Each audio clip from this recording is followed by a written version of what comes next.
I would get bullied, for example, and they would film me secretly while I'm... Ladies and gentlemen, welcome to the Be Free podcast, the podcast where I teach you to be free from other people that are free so that you can be free too. It's kind of an interesting intro, isn't it? That's pretty good. Is that normally your intro, or is it the first time you used it? No, I think it is. But I'm never sure what my intro is every single time I say it, and I'm just getting to a point where I'm just trying to get used to it. But we're at a level where I'm where I think it suffices to a level where I'm like, yeah, okay, I'll fuck with it. Bro, your improvisation skills are always like next level. That's like your number one thing. To be honest, I'm not really sure if I'm improvising or if it's like it's still like in the subconscious level of my head, but it doesn't matter. Ladies and gentlemen, if you're new to the podcast, this is a podcast where I interview students and people that are more successful than me, so we can learn from them. In a lot of cases, it's both. So they are in other levels way more successful than me, or a student of me, or I'm a student of them, to all levels and degrees. And in this case, it's Wassim. When Wassim is somebody that is an OG to the OG, an original gangster on the tremisphere of sales, marketing, and everything else that has to do with life. Because Wassim, well, I mean, let me introduce you a little bit and just stroke your cock a little bit, right? I think it's kind of necessary. Sure, I'm going to sit down, guys. I'm going to enjoy this one because Raby knows how to do this shit pretty well.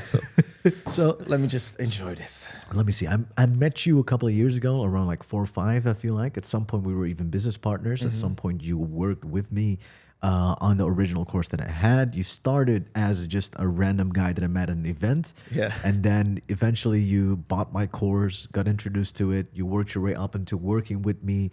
Then from working with me, you wanted more and sold more and became a partner with me in the company. We did like a launch together.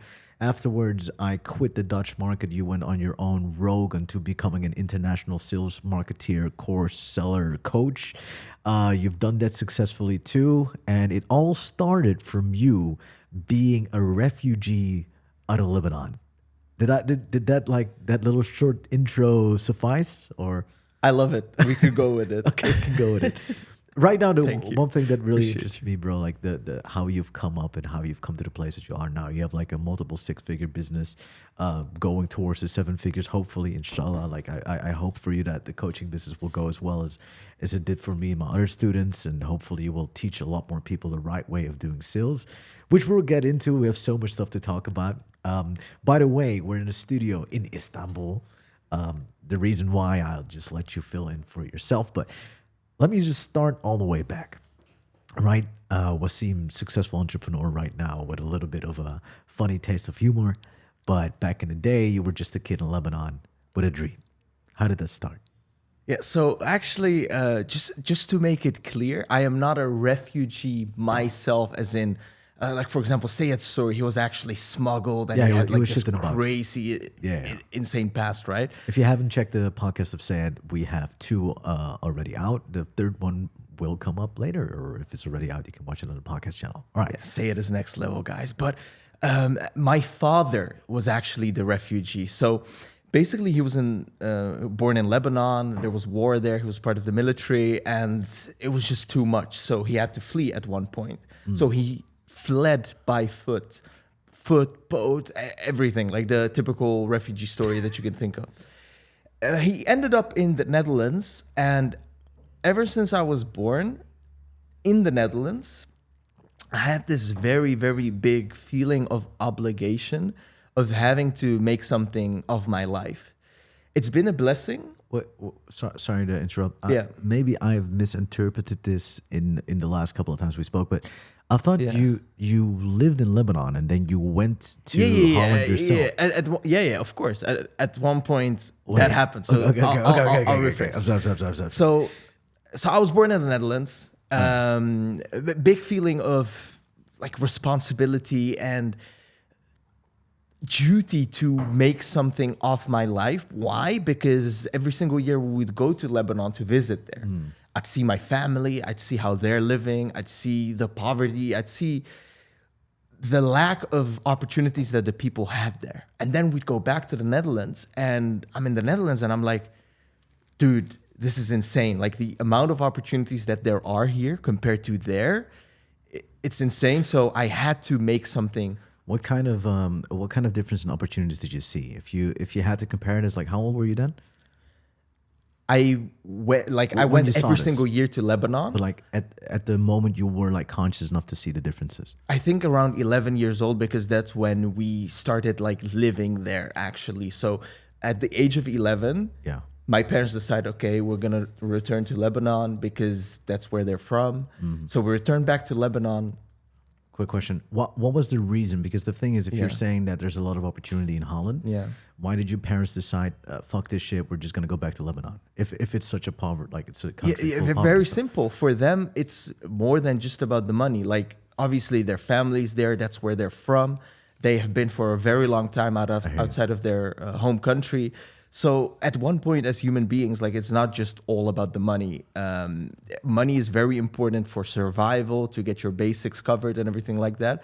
But at one point, when you get to a level where that's covered, you want more out of life than just money. And they covered that for themselves. Yeah, so they were- covered they weren't rich or anything by any means, but they had enough money to like go back. Yeah, sure. And my dad wanted to try to build a business there, so that's why we basically went back, and they just wanted to be around family, and they wanted us to grow up there instead of the Netherlands. What is your immediate reaction to that? Because you're grown up in Holland, and Yeah.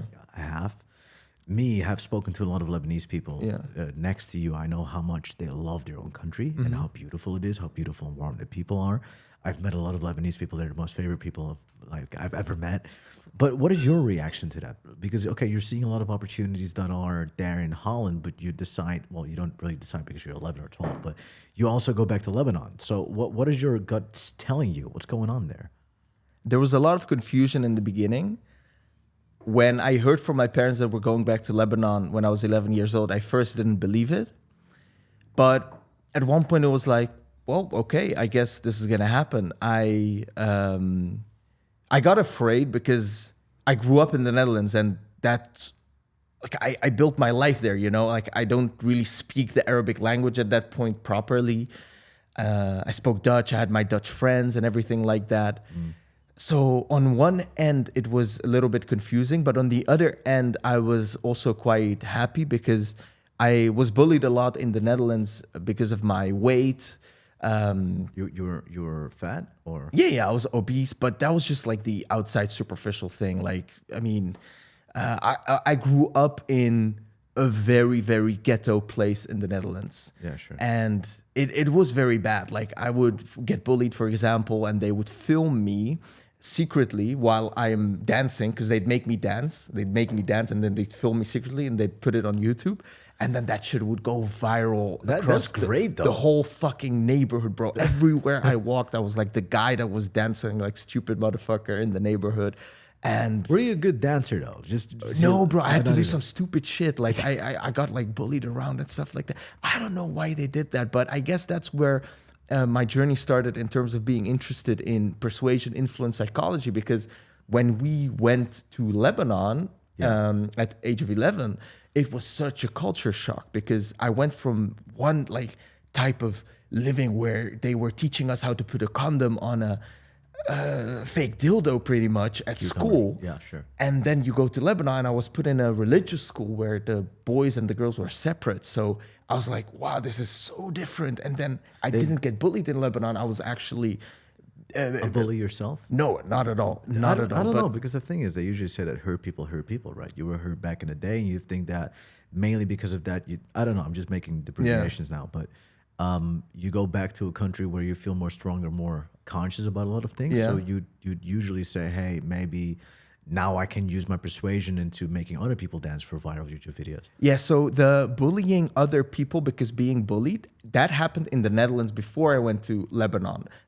Basically just a protection mechanism, because it was my way to not get bullied is to Bully be the back. bully. But I was a very bad bully, but I did my best. But it's just not in me to be a bully. But Dance, fat boy, dance. Come on. You want to have another viral YouTube video? Sorry. All right, cool.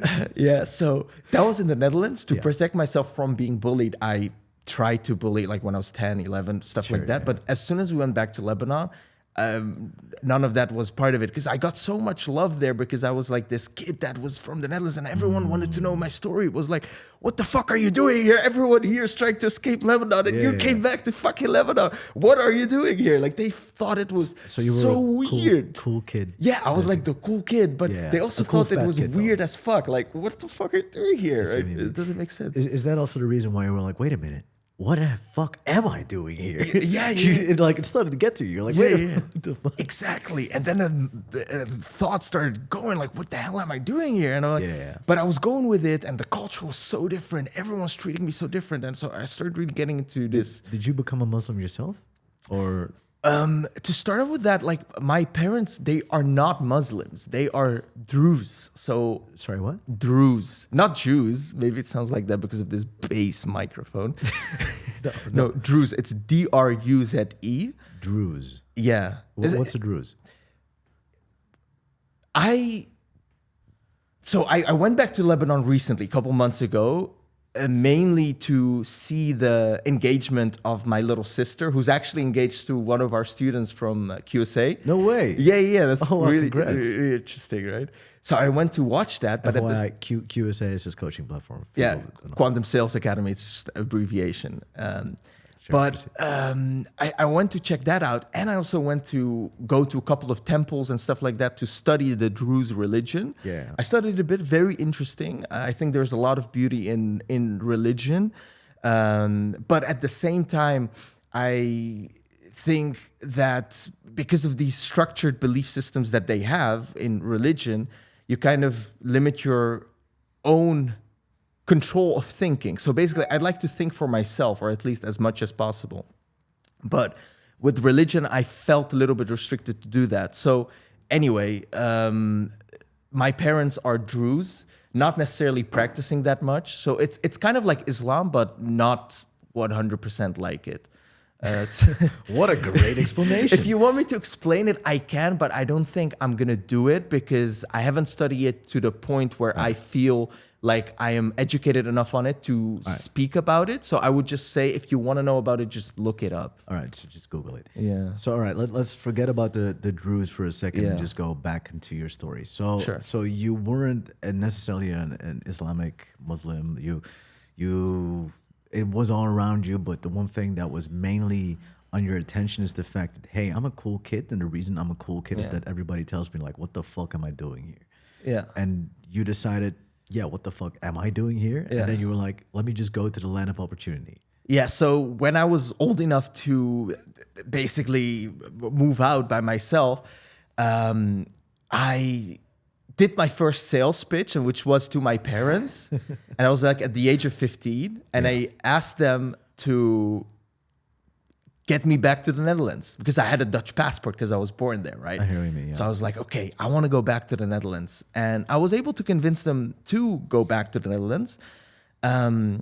Just a little bit before I went back to the Netherlands, my dad went first, and he had like a very, very, very small studio, very shitty. We were in a bad financial situation, and I was shipped back to the Netherlands, and I lived with my dad. He slept on the couch in the living room, and I slept in the bedroom, which was like just 2 meters by 2 meters. Yeah. That's sweet of him, by the way, to just give you the bed. Yeah. If I would be a dad, I would just let you sleep on a couch. Or on the floor. Yeah. On the street. Yeah. It was sweet dad. Bro. It was like such a weird part of my life going back to the Netherlands. Can I just ask you a quick question? How did that make you feel, being back in Holland and then just sleeping in a bed with your dad? Like you had like a safe house, place, friends. How old were you when you left, by the way? 16, 17? When I left Lebanon? When you left Lebanon, yeah. Yeah, around 15, 16, let's say 16 years old. I was around 16. So for my own information, right? Like you had like a quite comfortable, okay life back in Lebanon, but now you go to the Netherlands, even though it might be the land of the opportunity, right?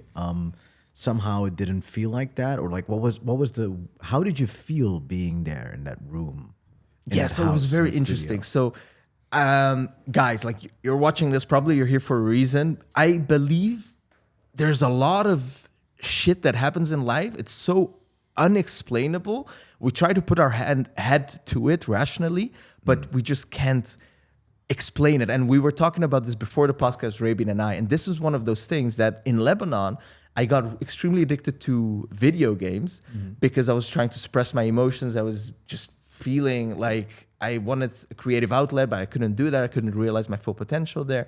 So I was just playing video games all day. And then when I went back to the Netherlands, I had my Xbox with me with all my video games. But here's the thing. All of the video games I had were bought in Lebanese store. And the video games that you buy in Lebanon, they are not original video games, right? Those are the CDs that they burn on them. Yeah. So you buy those discs for like $3, $2. Less, bro. Less. Like a couple of cents. But yeah. Sure. No. Those are like $2. I don't know. But very cheap. Like not 60, 70 euros like they normally are in the store, right? So I had all of these video games with me. I was addicted to video games. And then I come to the Netherlands and I'm by myself.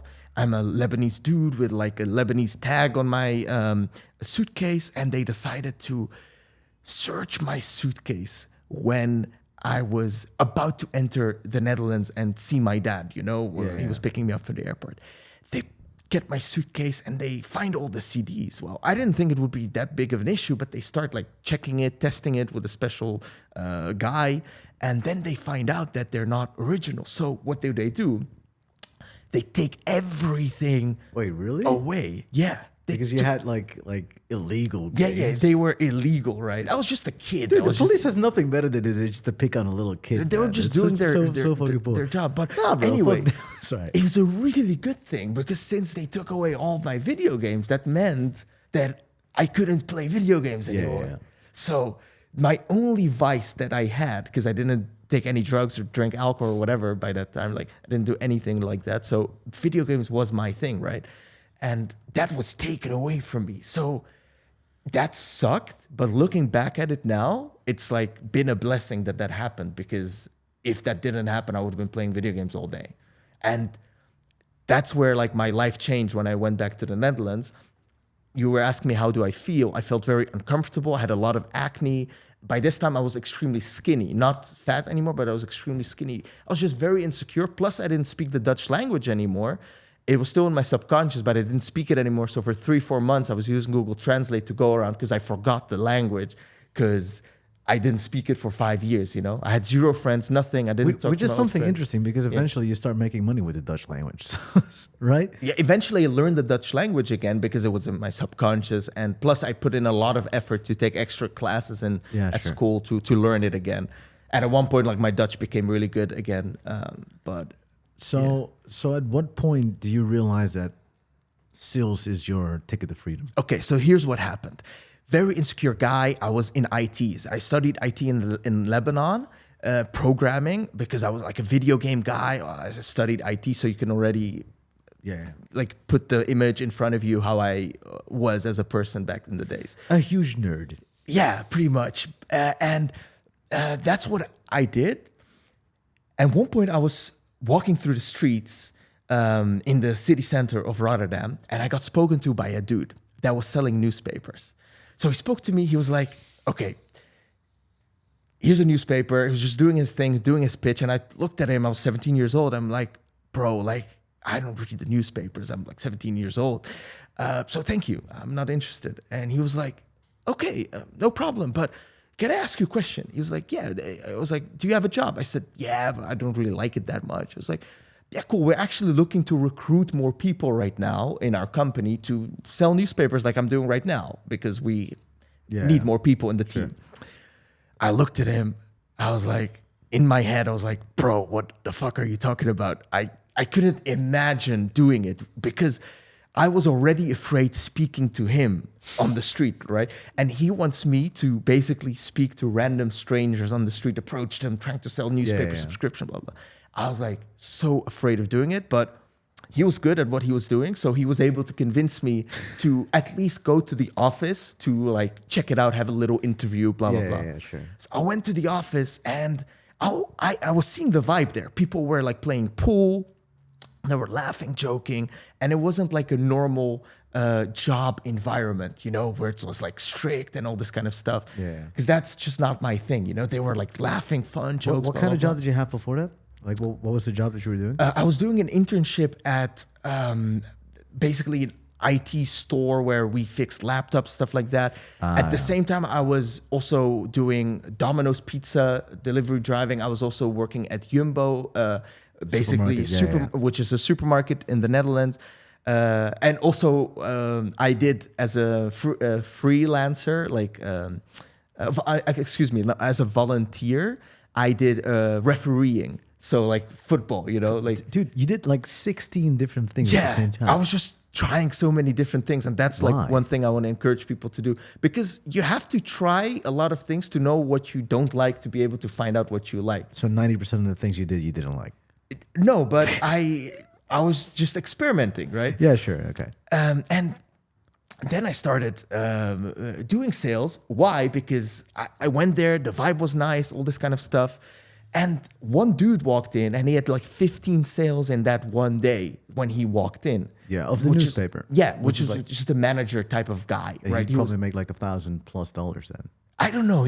I don't know how much it was, but maybe something like that. Yes, I know. I just found it very impressive that he did 15 sales, because I couldn't even imagine speaking to 15 people, just approaching 15 people in a week. And this dude made 15 sales in a day. Yeah.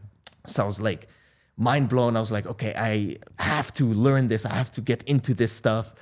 Then I got into it. I don't know if you want to ask me a question in the meantime before I ramble on. The main reason, right, what I think probably convinced you is the fact that the difference between working for an hourly wage and the difference between results, correct? Yeah. I liked the fact that it was more in my control. Of how much money you were making. How old were you then? 17. 17. So you got to imagine this, right? You got a guy that just made 15 sales who's probably like 22, 23, maybe 25 years old. Yeah. He made $1,000 in one day, which is probably more than your whole monthly loan working 6 jobs at the same time. Easy. Especially as a 17-year-old, because you would never make that much money. That's a lot of fucking money. So the big difference, and that's also the reason that convinced me to go into sales, was, all right, I'm working an hourly wage, and this hourly wage is giving me X amount of dollars an hour, like 10. Yeah. I'm working 8 hours, it's $80, right? Probably don't even work 8 hours. I work like 5, 6, 7 hours. So it's like $60. If I do 6 times 5, that is like 300. 300 times 4 is 1.2K. But now one motherfucker comes up to me, I sell 3, I make $100 in that same day of 6 hours. So now I immediately made more money making more sales. So I'm not dependent on the time that I'm working anymore. I'm dependent on the result that I'm working. So the more results I get on a specific day, or results I get in a specific week or specific month, the more money I'll make. And my age is just not important anymore. So you, as a 17-year-old little kiddo, coming there, seeing what the opportunity is right in front of you, you're like, wait a fucking minute. If I just get over the fear of talking to people, by practicing and doing it a lot, I will be able to make enough money to suffice, to live, to do whatever the fuck I want, and I don't have to be dependent on anything else anymore, right? Yeah. The money was nice, but the real gift that you receive as a person there, which doesn't feel like it in the moment because it's so fucking scary. Like dude, I can't. It was. I can't explain to you how anxious I was, brother. Like every single time. Going there, you stand there in the street and you have to approach these random people, and you get basically you get ignored, you get rejected, you get racism, like scolded at so many times. It's insane, bro. Like you were 17, breaks down your ego so much. You were 17, it's insane, you were insecure, man. You weren't capable to even talk to people. And now you're here making 6 figures a month. Like it's a fucking crazy thing to think about. Knowing that you were so insecure and now sales has put you to this place. Well, there are a lot of people that want to try to get into sales or try to get into anything for that matter, but they just give up because they're like, nah, I'm too insecure for that. But that should be a reason to start. Exactly. To start doing. Because it is the biggest gift to overcome that insecurity. So I'm not gonna lie, like right now, I still struggle with a lot of shit in my life, but there are different issues than back in the days. Like I don't have an issue walking up to someone, talking to someone, like these basic human things that we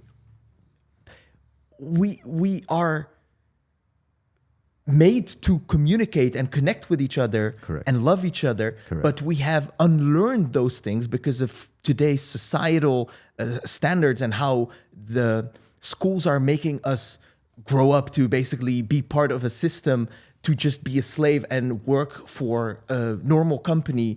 And basically they teach you how to be a worker and not to be someone that thinks for themselves. So we have been programmed this way, but we are not originally this way. So actually all we're doing is we're going back to who we really are, which are these like social creatures that connect together, love together. And that's like the biggest gift that you get back when you get into sales is next to all the money and all this kind of stuff, you actually return back to your normal roots, which is being able to communicate and connect to people. And that's like the biggest thing that I see the difference between people that are doing sales as like a career or a way to make money versus other business models is with other business models, you don't learn this stuff. So you only get the money, but you don't get your life back, you know? I wouldn't necessarily agree on that with business models, but because every single type of business model gives you a different type of way to become independent, right? So to some extent, every single person that is teaching and every single person that is going out of their way to become an entrepreneur, to try to do things to get their own life back and get responsibility over their life, like that's something that you have to respect. And I do respect that. The one thing that is for certain is, at least in my opinion, for certain, other people might disagree, but that the skill of communicating is going to massively benefit your life in a lot of areas. Relationship-wise, money-wise, personal-wise, because you're going to also learn to communicate towards yourself, and the communication towards yourself is going to make you more confident. It's going to give you a better understanding of who you are, a better understanding of pattern recognition that you can use into becoming a better boyfriend, girlfriend, et cetera, et cetera, et cetera. Before I get into like a deeper version of psychology, right? The one thing that really interests me is, all right, you're doing sales. You're making a good X amount of dollars, of euros. You eventually pivot into doing that for what was it, electricity companies or gas companies or like so utility contracts, which are just basically energy, electricity, stuff like that. And then at some point you become a student of mine. Yeah. Right. So let's just zoom into that. Like, what was the big difference that happened after you started learning sales, not just as a skill that for low ticket offers on the phone? What was the big difference that happened in your life after you started getting coached and learning it on a higher business level, on a higher ticket level? What was like the big difference and shift of mindset, mentality, and life that happened there? Yeah. So it started off with the newspaper thing on the streets. And after that, it transitioned to cold calling through the phone. For those that don't know what cold calling means, very simple. You get a list of hundreds of numbers and you just got to call these random people that don't expect you to call.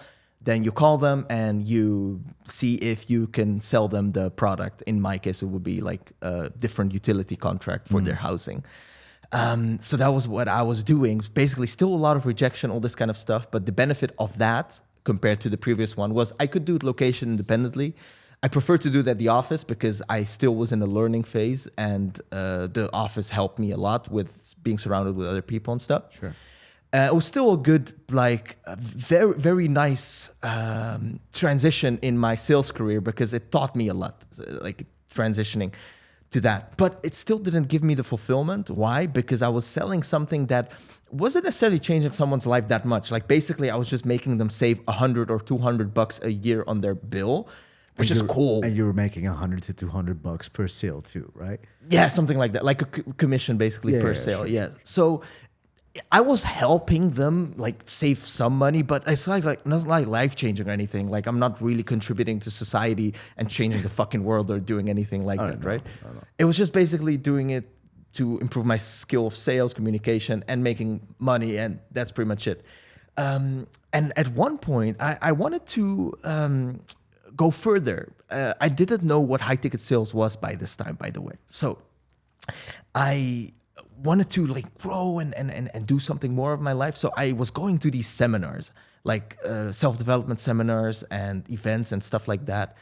And I went to one, and that's where I met this guy, where he was going around there with his vlog camera. He was smiling. Yeah, I remember that. And you had like really good energy vibe. Like, everyone knew, okay, Rabin was here. So you were going around with your vlog camera, you were filming everyone and doing all this crazy shit.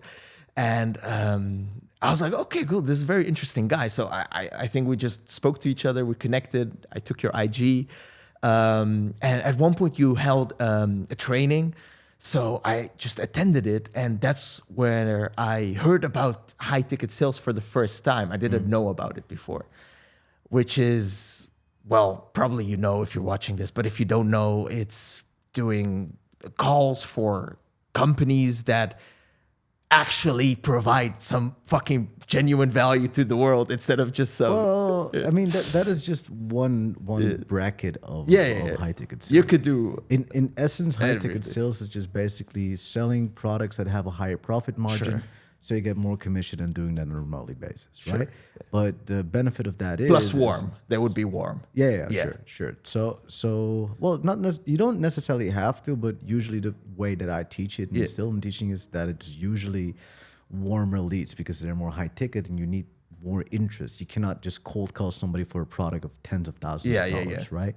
But the easy thing about it is A, they're warmer leads, so they're already interested. They plan the calls with you. And at the same time, the benefit of that is of higher profit products is that they usually tend to solve better solutions, of which that provides, as you were saying. Fulfillment. Yes. Yeah. So that's high tech. All right. So what happened afterwards? So you asked me what changed in me on a personal level. So you had like when a I did change that happened right? to you from newspapers to electricity, right? Yeah. The change of that was you could do it remotely. You had more freedom. You went into whatever. You had like a life going on. Yeah. Then you made the transition from just selling utilities at homes to suddenly becoming a high ticket closer. So what was the huge difference that you noticed from that? Bro, everything changed. Like, first of all, doing high ticket sales for these products improved my network a lot because you're speaking to not just normal people, like you're speaking to interesting people that are in the same field in self-development, because I was mainly self-development type of courses that I sold and e-com and stuff like that. So you speak to interesting people. That was one thing. But the main thing and the biggest thing I learned from you was before I did high ticket selling info products, I used to only focus on the sale, on my commission, because that's all there was to it when I was doing energy contracts. But this is a totally different space. So I actually had to change as a person in terms of becoming a better human being, because you can only become successful in this space if you genuinely connect with the other person on the other end of the call and have a true connection with them, selling from your heart. And was the most difficult thing for me to actually do. And I had to change as a person. And that was for me the biggest gift and the biggest change that happened when I transitioned from the cold calling thing to warm sales. Is I just became like a better person. It's what you're saying is something that a lot of people struggle with still. So they come into high ticket sales with their background of trying to sell contracts. They're fucking pushing it all the way. Doesn't fucking work. Through the throats because they're used to cold clients that don't show any interest. But the beauty of people that are interested is that you also have to show your interest back to them, which means you have to be more genuine and authentic if you want to sell. Yeah. And the thing that I've immediately noticed compared to that after the years of doing sales is the more value and the higher the profit margins, the more money we're talking about, the more authenticity is important where you're trying to make a sale. So you have to make deeper and better and more genuine connections the higher the margins are, because eventually these deals that you're trying to create are win-win situations for everyone, right? Or else it wouldn't be a good high profit or high ticket sale. Whether it may be printers, pools, or coaching products of tens of thousands of dollars, it always has to benefit the person in the best way. And you need that person to be able to trust into the brand that you're selling, and at the same time also into you, himself, herself, or the company, and whatever it is. There needs to be like a mutual trust. And for that, as I'm saying, like the closest way to the wallet is not from your head, but from your heart, right? I mean, if you just look at the difference, like this is a long way to your wallet and this is a quite short way to your wallet. So that is one of the things that I'm also really appreciating seeing back to you, because you've become so much more of a genuine person instead of the person that you're trying to act up to be, right? Yeah.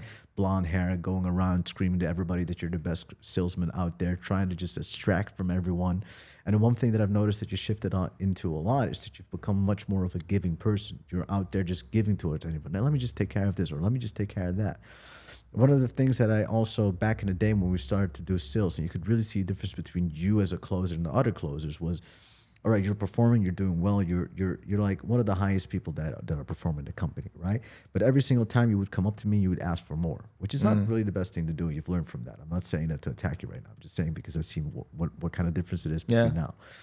And then somebody else comes in, Andy comes in, and Andy is not asking anything. He's just coming in. He's just pushing. He's a kid to work for. There's so much stuff to do for him. You can see such a clear difference because he's pushing so much that I don't have a choice but to give him more money. Yeah. And you come up to me just to ask for money. And you could see so much of a difference because eventually you're the person that quits the company or goes to do something else because you weren't as happy anymore. Well, this person just goes up and up and up and up.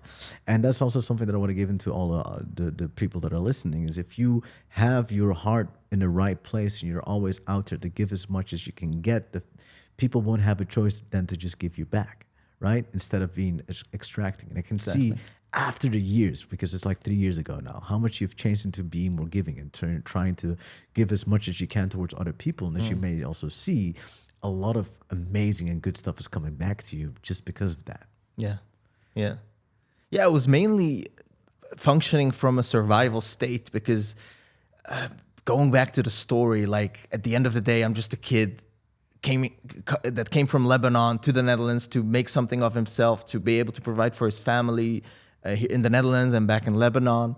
And it was just like I wanted to achieve this success, financial success, as fast as possible. So I was just, it wasn't the right way to do it. And the paradox of it was that it just doesn't work. So to make it work, you have to be a genuine human being. And it took me a long time to learn it. And I'm still learning it, but it's becoming better and better and better every single day. And I'm super proud on that. We interrupt this for a quick ad break. Subscribe. That was it. All right, let's go back to the podcast. So, Wassim, I'm so glad to see that you're as successful as you are today with everything that you've done. And you're here in such a happy place. But we have 20 minutes left in this podcast that I really want to do in order to talk about you, about interesting topics that you have about sales, because we usually have interesting conversations. Just glad to hear your story. Talk to me, bro. Like, what's something you'd like to know so I can help you out with it? I mean, we have the 20 minutes anyway, right? So you talked about the difference that you saw between Andy and myself. Yes. When he was mainly providing value, just working. And I was asking instead of working for it. So Can you talk to me a little bit more about that? The difference between people in general or the difference between you and Andy? Yeah, I mean, people in general would work as well because I think that would be more beneficial to the people listening, definitely. Right? All right, so you have a lot of different type of people, and that's the beauty of understanding human psychology. The great thing about sales, before I get into this whole story, is that the better you understand a human being, the better it is to understand their needs. And based on their needs, you can give them a solution to whatever it is that they need. And thus, you can give them a good sale, right?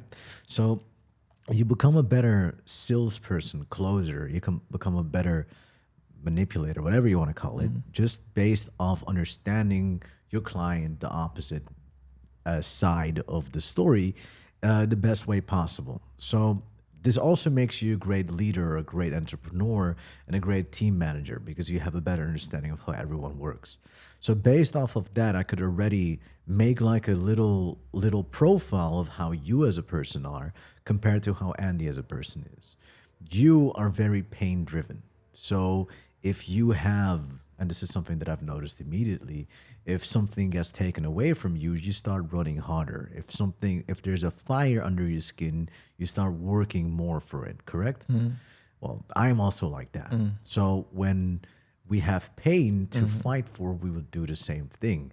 I think Andy's case is the fear of loss, even though he didn't lose it yet, but his kids were his main component. Freedom for not only his life, but also the life of other people. And Andy was also, from a younger age, just trying to look at how to connect as best as he could. I would say that on a talent perspective, on who's a better salesperson, just purely based because you've also been more into sales, you were more talented. But Andy was a lot easier to learn to because he didn't have all those bad habits in sales. Like I could tell him immediately that he could be a good salesperson, have the right ethics. And you already had those cold calling things in the back of your head, which were kind of holding you back. Definitely.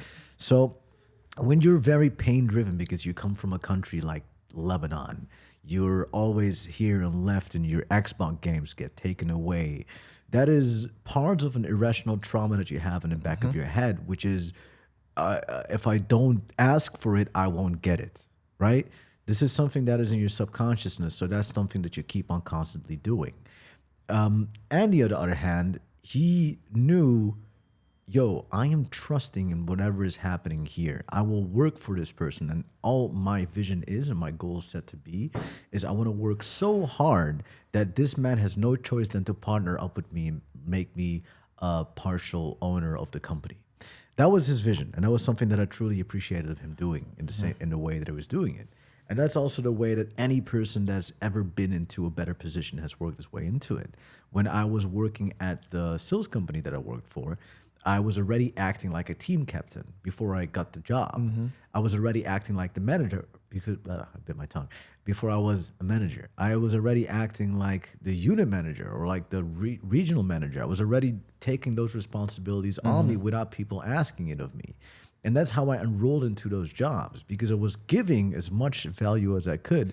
And people didn't have a choice. I was doing my job so well that they have to take me to become that person to get the job. You, at the other hand, were working a lot from insecurity. So you weren't sure enough from where the things came. Andy was working from security. He was working from confidence. He was doing that like, all right, cool, I'm going to prove my actions are speaking louder than my words. You were words, words, words, and more words. And then the issue of words is that you can only underdeliver if you speak a lot. But if you don't speak and then just deliver, whatever the delivery is, it will come out a lot stronger. So if I had to put those things across, if Andy would have acted the same exact way that you would have, I probably would have seen you more as a valuable person because maybe your actions even were better.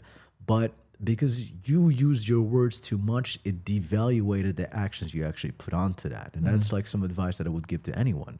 You've changed a lot. I mean, you're a responsible entrepreneur right now. You have your own team. You have your own community of people. You're teaching the right way of sales, which is something I endorse fully.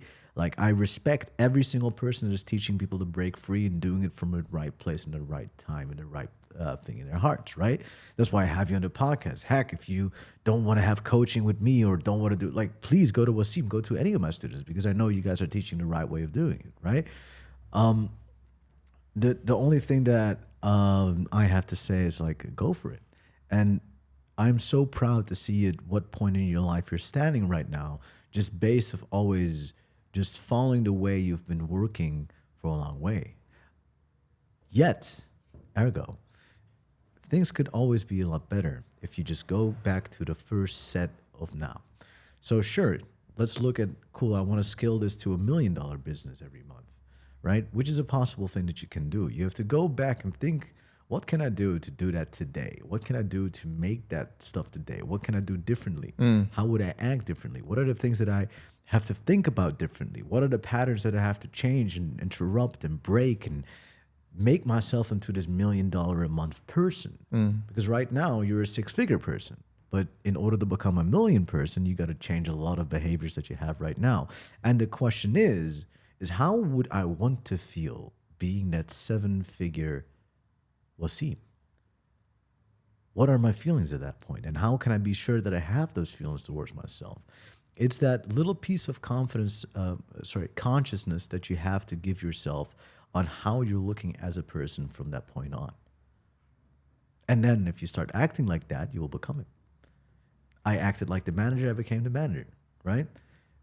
And he acted like a shareholder. Well, I didn't have any shares, so he didn't become it, but he became a shareholder of his own company, Yeah. right? So that's how you think and act. Got it. There's a lot of people that are probably listening to this and they have a certain dream, a certain desire, and they know also what to do in terms of the practical steps in order to get there. Sure. But there's always this one thing that keeps you from doing that thing, a certain type of resistance, fear, whatever you may call it. This is a very interesting thing. I'm curious what your vision is around why people genuinely don't get what they want, what their hearts deeply desire. Something keeps them from that. What easy. would you say that easy. thing is It's in very, working with people? Very, very easy. It's your environment. So Okay. we're in a very blue room right now. If we're born in this blue room, all we would see is blue. We wouldn't know there's any other color because all that we're seeing is blue. But now somebody comes up to us with a dream about red, and we're like, whoa, red is an interesting color, but we're here and everybody's blue, and blue is the thing that I'm used to. So I'm not really sure. Is red even a real thing? I've never seen red. I've heard about red. Is it a possibility? Yeah, for red, you just got to get out of this room. Yeah. I don't know. I don't want to get out of this room. Yeah. I don't know. And let me ask the other people. Red, are you crazy? I've never even heard about that. It's bullshit. Don't go to red. But you and I both know that red is just across that room right there. Yeah. We just have to open the door and go there because we've been there. Yeah. We've seen it. And there are hundreds and thousands of other people that have seen and felt red. There are people that are speaking red. Yeah. But just because the fact is that we live in blue right now, we will have the uncomfortable feeling of not knowing what's behind that door, and we will find confirmations of other people to tell us exactly how we feel. Because we as humans are irrational, right? I've talked about this before. We are as irrational as they come, and we seek the confirmation of all the feelings that we're feeling at the moment. So this is a comparison between blue and red. But if we go towards the feeling of success and being able to achieve on the internet, there are a bazillion ways of becoming rich. Yeah.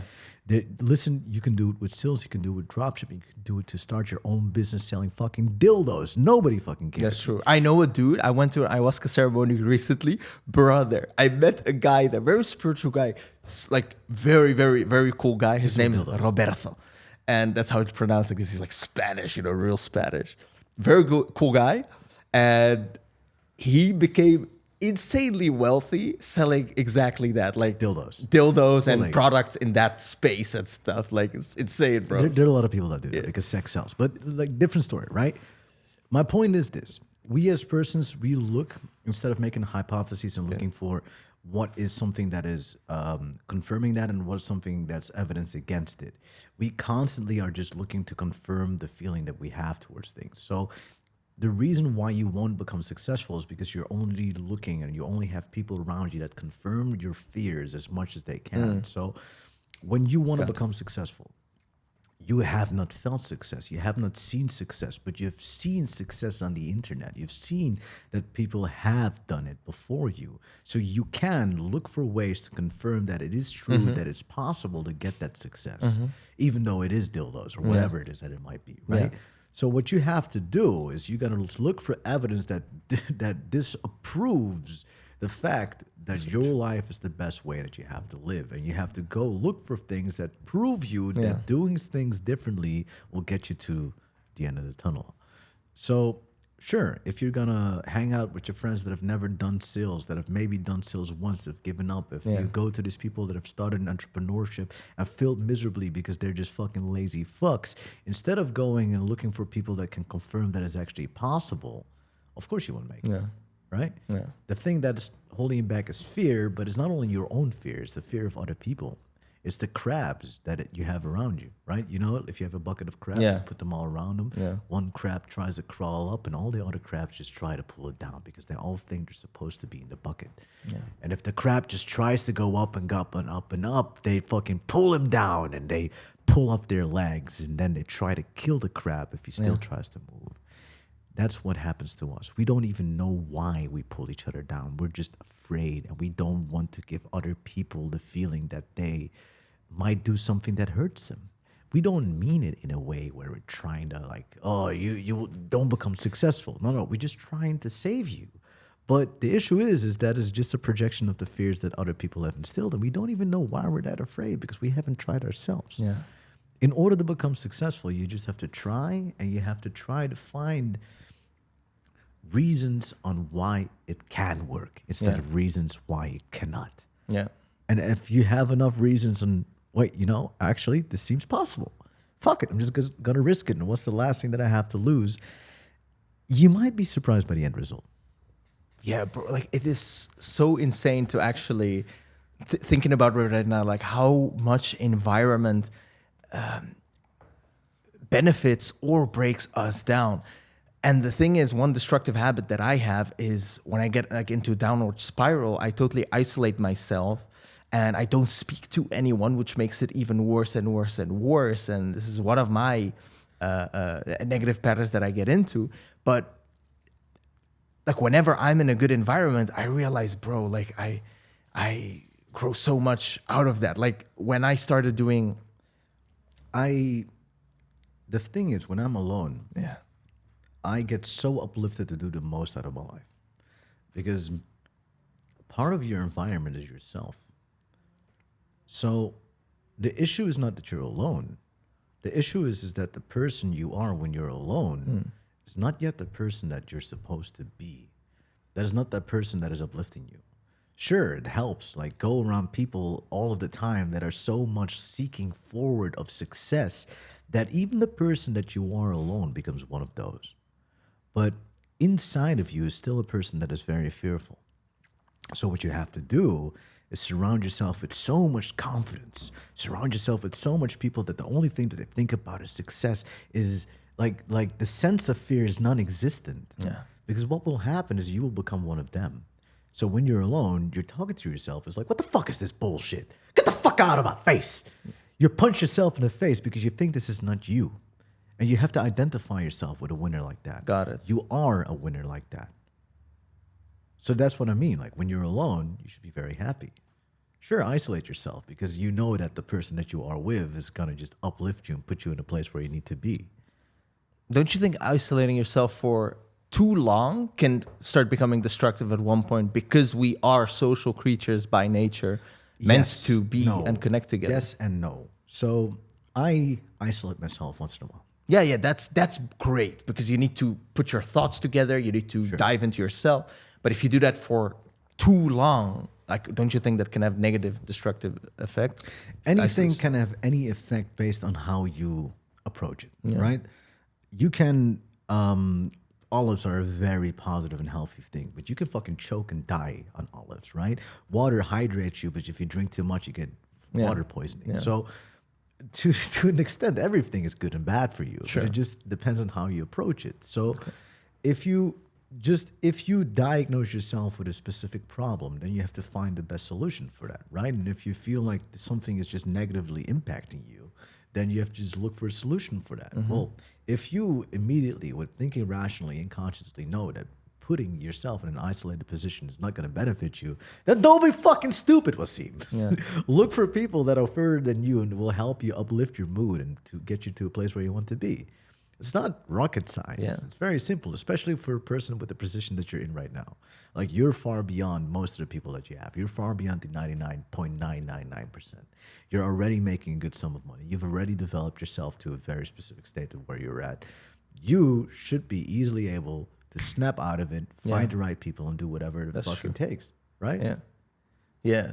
Again, I'm very, very happy that you brought this up because it's so insane how big of an impact environment has. Like, I got a couple of students that, for example, Francie, she was like doing between 10 and 13, 14K per month. And then you have Herman, who is also around that marker, doing sales for Rosslyn, getting like 16K a month in commissions. But that was like, I saw a pattern in my students that were around this amount of money, right? Like between 10, 16K per month, which is cool and all.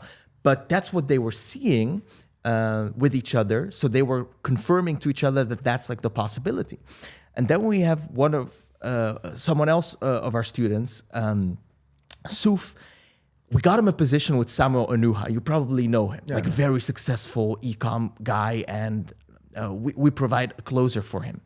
And that was Suf. And when we provided Suf to him, there was another guy in Samuel's team. His name is Levi. He was doing easily, like on the lowest months, 26K, 30K, and all this kind of stuff.